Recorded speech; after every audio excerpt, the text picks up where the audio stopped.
MP board की class 11th के विद्यार्थियों, देखिए आज के इस वीडियो में मैं आपको 15 फरवरी के दिन आपका पॉलिटिकल साइंस का जो प्रश्न पत्र है उसके लिए एक पेपर सेट भी आपको बताने जा रही हूँ। उसके पहले मैं आपको इसका सेट ए बता चुकी हूँ।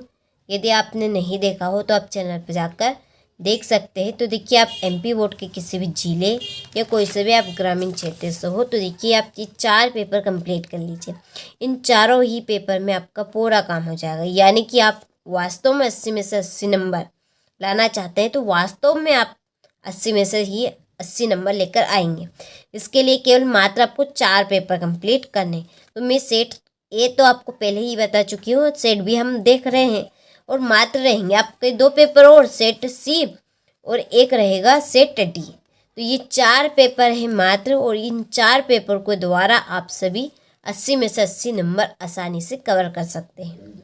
तो चलिए बिना किसी डाउट के वीडियो को हम शुरू करते हैं। तो ये आपका हिंदी मीडियम और इंग्लिश मीडियम दोनों के लिए रहेगा। तो चिंता की कोई बात ही नहीं है, आपको चिंता बिल्कुल नहीं करनी है और टेंशन फ्री होकर सभी प्रश्नों को कंप्लीट करना है, ठीक है।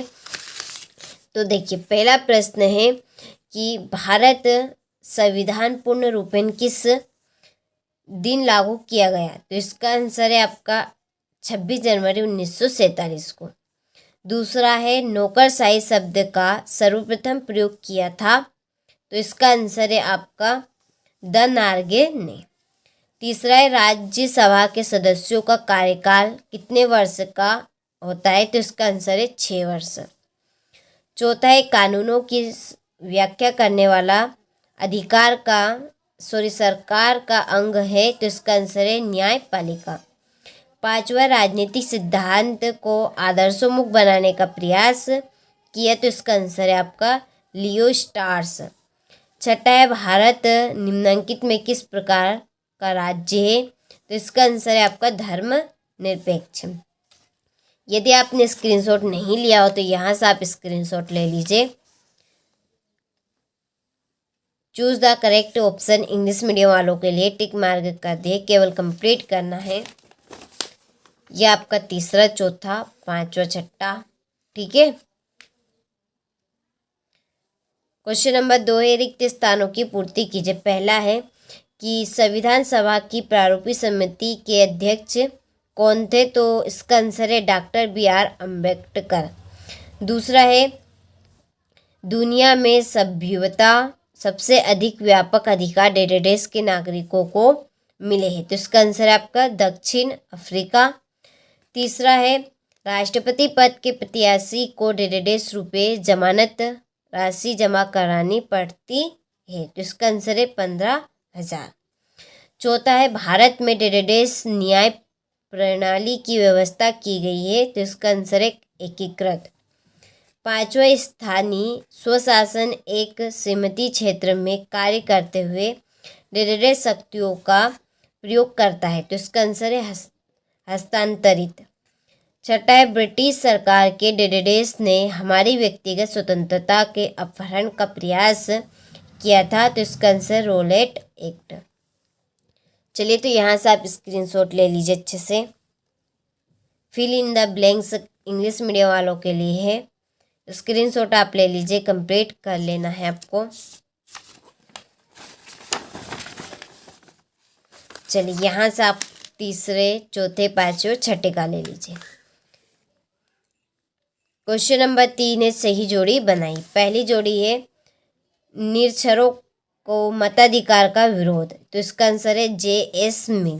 दूसरा है सर्वप्रथम राष्ट्रपति शासन वाला राज्य। तो इसका आंसर है आपका पंजाब।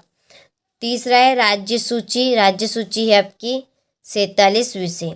चौथा है सामान्यता, इसके आपकी जोड़ी अनुच्छेद 1414 से 18। पांचवा है आर्थिक अधिकार है आपका न्यूनतम भत्ता। छठा है युद्ध, अकाल या प्राकृतिक आपदा से विस्थापित, इसकी आपकी जोड़ी है शरणार्थी, ठीक है। और सातवां है मॉडर्न पॉलिटिकल एनालिसिस, इसकी आपकी जोड़ी है रॉबर्ट हडल, ठीक है, चलिए तो यहाँ से आप स्क्रीनशॉट ले लीजिए। ये आपके इंग्लिश मीडियम वालों के लिए यहाँ पे जोड़ी के मैंने नंबर डाल दिए, कंप्लीट केवल करना है अच्छे से। क्वेश्चन नंबर आपका 4 है, एक वाक्य में उत्तर दीजिए। तो देखिए पहला है कि सरकार का जो अंग कानूनों को लागू करता है उसे क्या कहते हैं? तो कार्यपालिका। क्या कहेंगे? कार्यपालिका। दूसरा है भारत की केंद्रीय व्यवस्थापिका को क्या कहा जाता है? इसका आंसर है आपका भारतीय संसद। तीसरा, अनुच्छेद 356 किससे संबंधित है? तो इसका आंसर आपको, तो देखिए दूसरा है भारत की केंद्रीय व्यवस्थापिका को क्या कहा जाता है? तो इसका आंसर भारतीय संसद। तीसरा, अनुच्छेद 356 किससे संबंधित है? तो इसका आंसर आपको कंप्लीट कर लेना है। चौथा है प्रथम राजनीति वैज्ञानिक किस विद्वान को माना जाता है? तो इसका आंसर है अरस्तुत को।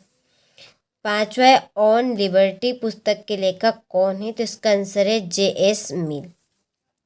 छठा है न्यूनतम आवश्यकताओं की अवधारणा किस पंचवर्षीय योजना में लाई गई? तो इसका आंसर है 5वीं योजना। सातवां है आपका भारत में कौन कौन से धर्म है? तो इसका आंसर देखिए आपको कंप्लीट कर लेना है। क्वेश्चन नंबर 4 है इंग्लिश मीडियम वालों के लिए, फिल मैंने यहाँ पे कर दिए हैं। तो देखिए आपका जो 7वें का आंसर है वो है हिंदू, मुस्लिम, बुद्धिस्ट और ETC। ठीक है, इतने नाम लिखकर ETC आप कर देना है, इसका मतलब है आदि। ठीक है, चलिए क्वेश्चन नंबर 5 है सत्य सत्य लिखिए। पहला है प्राकृतिक सामान्यता जन्म से ही प्राप्त होती है, तो ये आपका सत्य है। दूसरा है गांधी जी ने हिंद स्वराज 1909 में लिखी थी, सत्य है। तीसरा आपका असत्य रहेगा। चौथा आपका असत्य है। पांचवा सत्य रहेगा और छठा सत्य रहेगा कि कर चुकाना नागरिक का प्रमुख कर्तव्य है। तो ये बात बिल्कुल सत्य है। तो स्क्रीनशॉट आप ले लीजिए, यहाँ से आप इंग्लिश मीडियम वाले ले लीजिए।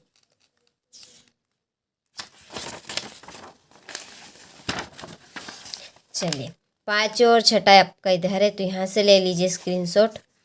क्वेश्चन नंबर 6 है संविधान सभा से के सत्ताहीन होने के कोई 2 कारण लिखिए। 2 नंबर का ये आपका प्रश्न है। 7वां न्यायाधीशों की नियुक्ति प्रक्रिया को समझाइए। संघात्मक शासन व्यवस्था की 5 विशेषताएं।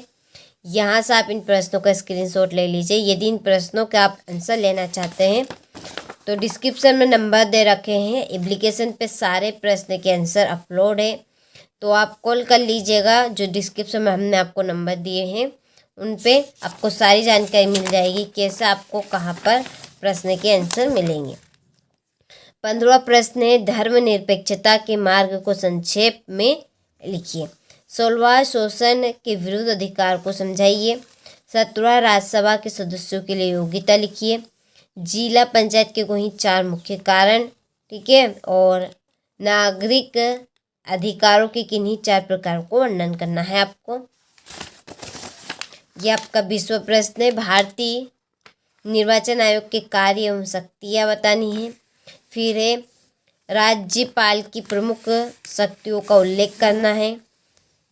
यह आपका 22वां और यह आपका 23वां राष्ट्रवाद एवं बहुलवाद को विस्तार से समझाइए। चलिए, तो आपने सभी प्रश्नों का अच्छे से स्क्रीनशॉट ले लिया होगा। तो आज के इस वीडियो में हमने सेट B कंप्लीट किया है राजनीति शास्त्र का। इसके बाद में हम सेट C कंप्लीट करेंगे।